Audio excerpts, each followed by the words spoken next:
জি, আসসালামু আলাইকুম। আমি জহির খান।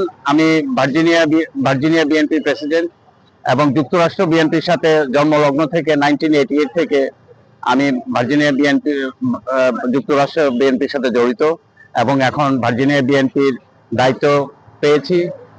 প্রেসিডেন্ট হিসাবে, ইলেক্টেড প্রেসিডেন্ট হিসাবে গত 4-5 বছর ধরে কাজ করতেছি এবং গত 17 বছর ধরে আমরা বাংলাদেশে যে অনির্বাচিত সরকার, যে ফ্যাসিস্ট সরকার যেগুলো করছে, এটা প্রতিবাদ করার জন্য ওয়াশিংটন এবং হোয়াইট হাউসে যত ডেমনস্ট্রেশন এবং হাসিনার বিরুদ্ধে যত এই কাজগুলা রিমিটেন্ট যোদ্ধা হিসেবে আমরা কাজ করেছি এবং আমরা এই গণতন্ত্রের জন্য আজকে যে একটা সুদিন আসছে গণতন্ত্রের, এই গণতন্ত্রটা যেন কন্টিনিউ বাংলাদেশে থাকে।